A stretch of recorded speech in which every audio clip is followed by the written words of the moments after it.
It's happening more and more. People feel lost. They feel stuck. We're so out of touch with God's original design for humanity. The poor are getting poorer, the rich are getting richer, when in reality, everyone should be able to fill the designated spot designed for them to fill. Following and finding fulfillment based on a society, a modern society that humans created, it's not going to do it for you. It might work for some, but only temporarily. The caution lies in the fact that you do not want to lose your ideal in the race to fit another person's ideal. You will find yourself always, always, always on the consumer end only. Have you got nothing to give? Let me share something with you to encourage your outlook.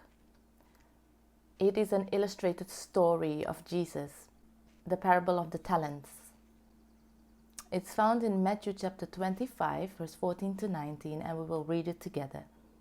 For it will be like a man going on a journey who called his servants and entrusted to them his property. To one he gave 5 talents, to another 2, to another 1, to each according to his ability. Then he went away.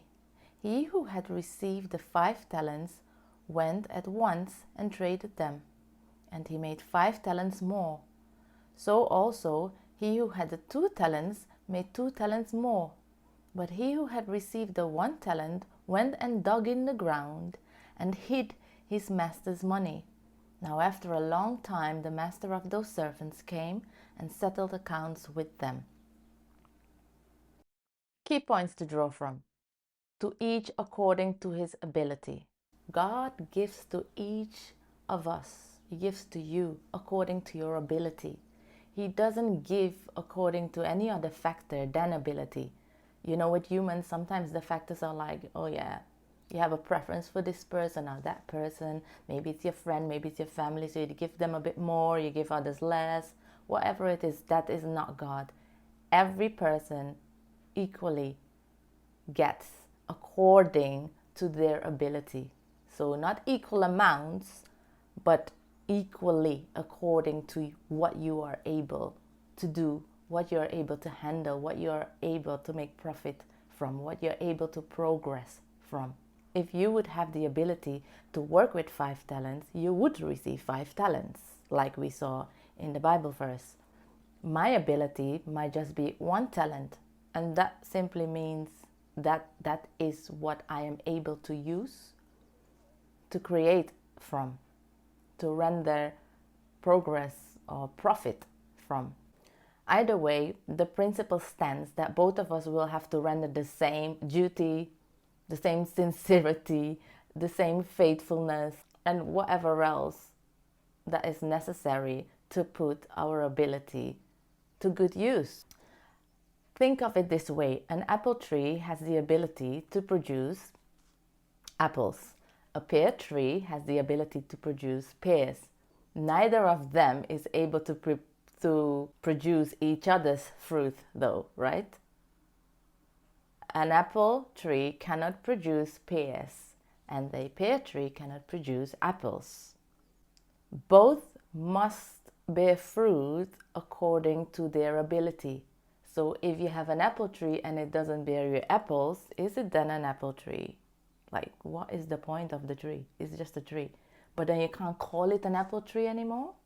The least expectation that you would have of this apple and pear tree is that they bear the fruit according to the ability that they've been given, right? The good news then is for you that you do not need to worry about others having a head start of you, maybe having better opportunities than you, situations maybe are more favorable for them than you. You don't need to worry about any of that, because at the end of the day, they do not have your ability. It's very individual to you, what you have and what you can do and put to use what God gave you. God is equally honored by you simply using the talents He has trusted you with. That's all He's asking you to do. It's like someone giving you a gift. Would you never open it and use it Would you just keep the gift wrapped up? Even out of curiosity, you would open the gift, right? And that's the same with the gifts God gave us, the skills that we have and maybe never used because of whatever reason, the skills that we've gained, some abilities that we naturally were given because we were born with that.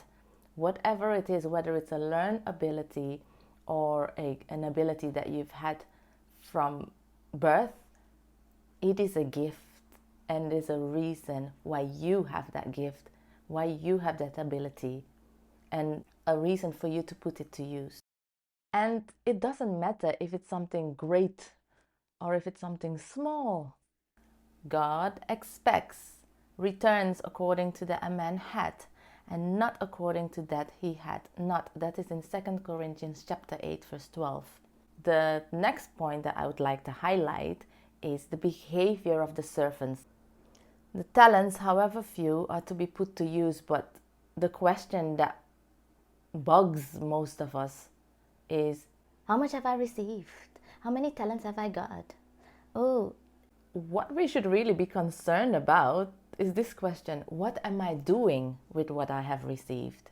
Because the development of all our powers, whether it's your sight, your brain, your hearing, we have so many different things. We have limbs, and those of us who don't have limbs, you see it yourself, many of them, they make so much good use of all the other abilities they still have. And to be honest, the number one factor is to have a good brain and mental state. So the development then of all our powers is our first duty to God and also towards our fellow human beings. No one who is not growing daily in capability and usefulness is fulfilling the purpose of their life. In the laws of the natural world that God created, nothing competes. Everything gives to another, like this cycle of nature. Unless sinful human hearts come into play and it's about taking from others, not so much giving to others, not so much about benefiting others. So you'd have to consider, if you would like to experience fulfillment in your life, is there an element of only taking and receiving and never giving so that someone else can receive? The responsibility to know your place and space in this life lies with you. No one will come to you randomly to tell you what to do with your life to have a fulfilling, purposeful experience. That is something for you to find out. And besides, they don't know what you should do anyway. They never gifted it you. But the one who knows what you should do, the one who's willing to see what you can do, what you can create, what you can produce with being you and all the gifts and abilities entrusted to you, is God. He knows. So if he knows, you should have to find out from him what to do with your life, how to make it more meaningful, more purposeful, and more fulfilling for yourself and others. Your Creator alone knows for you what abilities fit you best and what you could do with them, what opportunities lie ahead of you. But you would have to find out. It's your duty to find that out. Wouldn't you want to know? I myself had to find out with God, from God, what the abilities are that He's given me, what the talents are. And I am obsessed with people finding out their purpose. I'm rooting for you. You can do this. You can do this with God. I believe my purpose is to make people aware of theirs. That is the number one thing that's always been on my mind. Like, why are people wasting their lives? Why am I wasting my own? There's things that I care about so much that other people don't, and that is fine. It is not for all of us to do the same thing like we saw. You stick within your lane and do what you alone can do best. But you'd have to find out from the source who gave it you, which is God. I have created a free resource for you to help you in the right direction. Click the link in the description to get it. And please like and subscribe if this video was helpful to you. God bless.